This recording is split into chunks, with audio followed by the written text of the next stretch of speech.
5 side hustles for an extra $1,000 a week.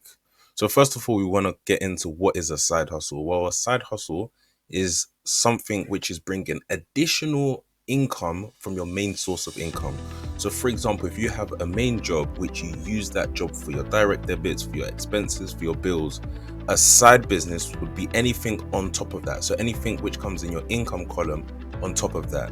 So examples of side businesses could be babysitting, it could be starting a business, it could be dog walking, it could even be tutoring children or tutoring adults on a particular thing that you're skilled on.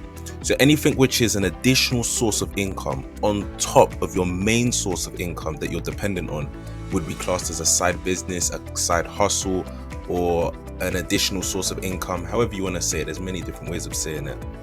Side hustle number 1, writing. Content is king are the famous words by Bill Gates. And this is indeed true. If you can flood the market with content that people find interesting enough to follow you, then from there you're able to now create a following and you can actually monetize or make money from that following. Remember, there's all different types of writing that I'm going to explore in just a second. But when you hear writing, don't think one particular thing, but instead think multiple things. So in this new digital age, a lot of people cannot be bothered to do the mundane things like writing a CV or just writing in general. You even see it in schools or in universities. Students are paying sometimes thousands of pounds just to get their dissertations written. And it's the exact same with people who have started a 9-to-5 and they want their CVs written for them. You can profit from writing in these type of forms as well. So we see the correlation in the rise of things like GPT and large language models. AI is doing the work for a lot of people, but there's always going to be space for humans to make money in this area. So if you've got a natural talent for writing, or you've got a passion for writing, or just continuing to create content, then this could be an easy way for you to start maximizing your profit. And just to be clear, when I say writing doesn't necessarily mean writing long essays or courseworks. It could be as simple as getting paid to write Instagram captions. Imagine how easy that is. Instagram captions, because some people are too indecisive to decide on one Instagram caption, or what works well depending on the type of audience that particular influencer or person's looking for. So you're able to curate a caption for their social media profile based on what they're looking for. So other avenues you could look at are also blog writing and also website writing as well. Side hustle number 2 is website building. A lot of solopreneurs and small businesses don't have a website. They still think it's overly complicated and they may not know how to express the exact details on what they want onto something as concise as a website. So think about it. If you're a small business owner and you have elaborate plans and a massive visions for your company, you may not be able to quantify it into a very small website. So as a result, you may not have a website at all, but you're actually cutting yourself if you do this. But what we are talking about is the side business that can come about from proposing to small business owners that, you don't have a website, you could profit from having a website. I think, and one thing as well, guys, to highlight here is if you want to be in front of someone, then sometimes it's good to add value to them.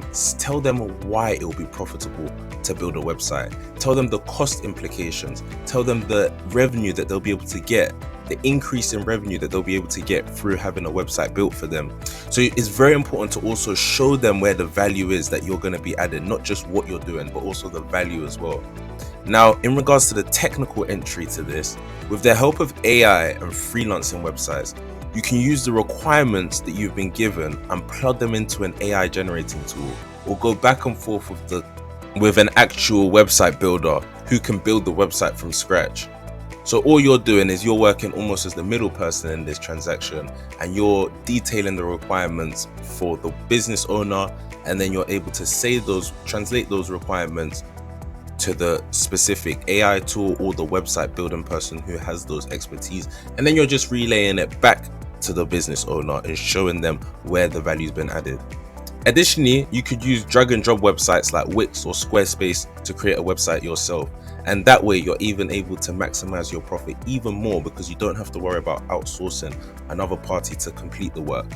Number 3, video editing. New content is always coming out in every industry you can possibly think of. A lot of people creating content don't necessarily have the time to edit their own content, and they tend to outsource this so they can work on creating even more content. You can easily come in here and profit from this video editing.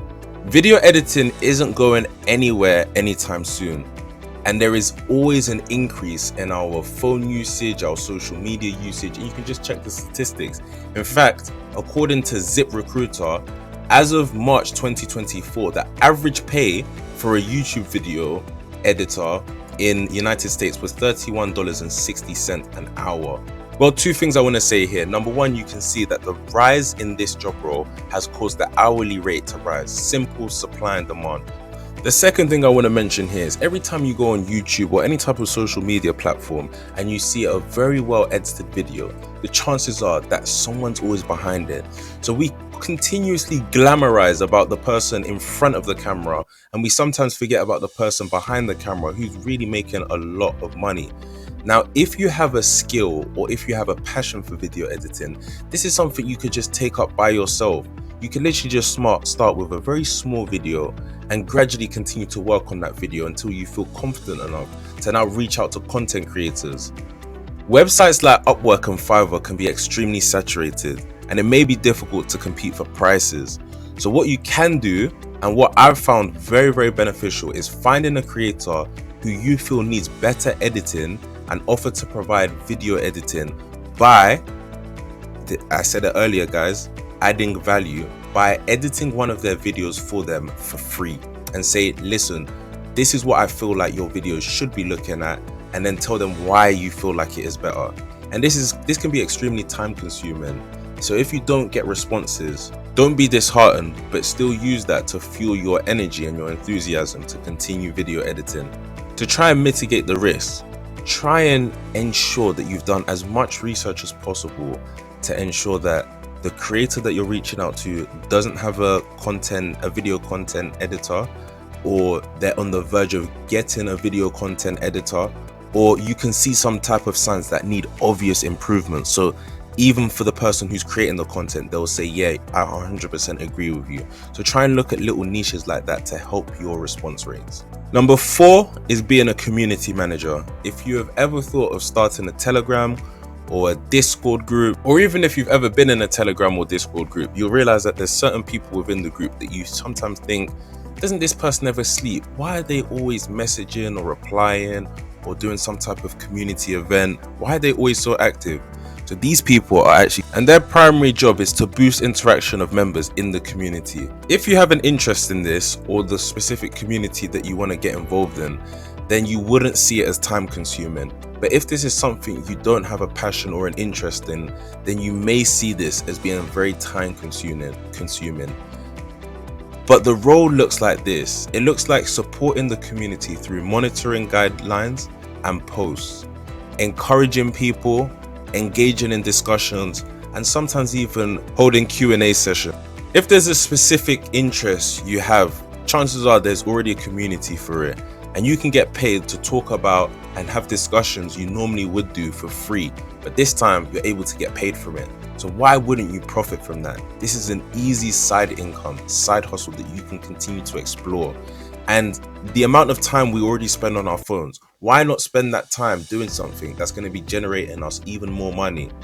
There's so many different communities, so many different industries, and some of the communities that I've listed here can be super diverse, ranging from book clubs to gaming communities, to gardening communities, to data analytics, all the way to modern arts and so many other things. If it aligns in your interests, it won't even feel like work. And the 5th side hustle is to become a virtual assistant to a solopreneur. Offer a second pair of hands or eyes that helps build out project plans and execute ideas. If you have ever started something and become very unmotivated to continue, this is the perfect place where a virtual assistant will come in and give you that, number 1, that motivation, and number 2, that support for you to practically keep going. So that advice for you to practically keep going. And we've all felt this sometimes in life. We've always been doing something, whether that's a 9-to-5 work, that's a side business that we wanted to start, or just some type of activity, and we felt down. And a lot of times, if you speak to a business owner, if you speak to a solo business owner, you'll realize that a lot of them would say if they could start again, they would start with a partner. They would start with a business partner. Now, not everyone, because it doesn't always necessarily work out, but a lot of people would say they'd rather have someone to bounce off of and have ideas to bounce off of. So this way, you're able to bounce off a solopreneur without them feeling that you're 50-50 partners, meaning that you're actually taken away from their equity. But this way, you're able to get paid. I recommend finding solopreneurs in a field you have a passion for and reach out to them and add value to them. Tell them why you're benefiting them. Tell them why you being in their life as a virtual assistant will benefit them. You can learn a lot in this process, and you can help with calendar scheduling, taking calls, reading emails, and more stuff like that. As your solopreneur grows, so does your knowledge and responsibility continue to grow. So there you have it. Those are 5 side hustles I didn't know about until I entered the online world. The opportunities are endless, and I want you guys to profit from it and make money. If you have tried or intend to start any of these, do let me know in the comment section below. This is a similar video here for easy passive income ideas.